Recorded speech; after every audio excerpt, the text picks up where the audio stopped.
Vamos a hablar de las unidades de longitud, específicamente del sistema internacional. Recordemos que para poder medir algo es necesario tener un patrón de medida o una referencia. ¿Esto qué significa? En la época de antes, por ejemplo, si yo quería medir la distancia que hay entre un punto, digamos un árbol y una casa, la gente utilizaba sus pies, sus pasos, y una persona podía empezar a contar y decir, bueno, 1, 2, 3, 4, 5, 6, hay una distancia de 6 pies, y antes pues eso era válido. Pero ¿qué pasaba si llegaba una persona que tenía los pies grandotes? Iba a decir 1, 2, 3, hay 4 pies, no 6. Entonces las medidas eran muy difíciles de hacer porque no todo el mundo tenía los pies del mismo tamaño. Por eso era muy necesario que existiera un patrón de medida que fuera aceptado de forma internacional. Todos tenemos que medir de la misma forma, teniendo una misma referencia. Por ejemplo, en este sistema internacional nosotros tenemos lo que conocemos como el metro. Ahora, ¿cuánto mide y por qué un metro mide lo que mide? Un metro no es más que la 10.000.000ª parte de un meridiano terrestre. ¿Eso qué significa? Que si yo mido la distancia que hay entre el polo norte y el meridiano en el ecuador, esa distancia la divido en 10 millones de partes iguales y cada una de esas partecitas es un metro. Pero bueno, digamos que básicamente lo que pasó es que se pusieron de acuerdo y dijeron esto es un metro, y a nivel internacional todo el mundo mide el metro de la misma forma. Es decir, el metro es el patrón de medida de longitud.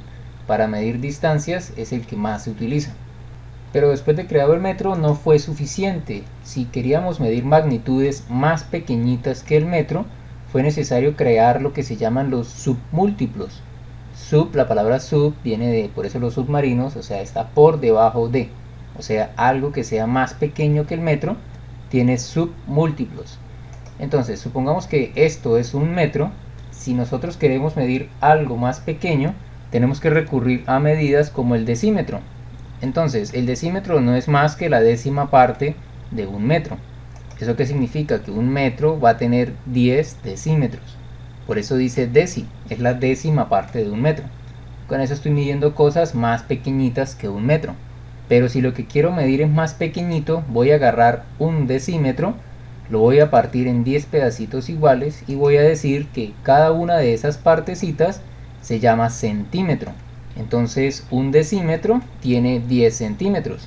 Y si yo agarro estos 10 decímetros que están metidos dentro del metro y les hago exactamente lo mismo, o sea, lo voy a dividir en 10 pedacitos iguales, voy a obtener un total de 100 pedacitos. ¿Eso qué significa? Que un metro, que equivale a 10 decímetros, también puedo decir que va a equivaler a 100 centímetros. Con eso ya estoy midiendo cosas más pequeñitas que el metro. Y si quiero medir algo más pequeñito todavía, voy a agarrar ese centímetro, uno lo parte en 10 pedacitos iguales y voy a obtener lo que se llaman milímetros. O sea que un centímetro puede tener 10 milímetros. Y si me pongo a revisar, pues un metro tendría 1000 milímetros.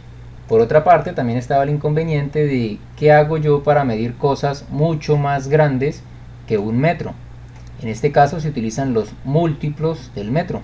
Si yo tengo que esto es un metro y lo que voy a medir es mucho más grande, voy a tener que empezar a utilizar ciertas medidas. Por ejemplo, si tengo 10 metros, esa medida ya se llama decámetro. Se representa así, DAM, decámetro. Entonces un decámetro tiene 10 metros. Y si yo agarro ese decámetro, vamos a colocarlo por acá pequeñito, si no, no nos cabe. Si yo agarro un decámetro y junto 10 igualitos, ya voy a empezar a tener lo que es un hectómetro. Entonces un hectómetro tiene 10 decámetros y como cada decámetro tiene 10 metros, pues un hectómetro tiene 100 metros.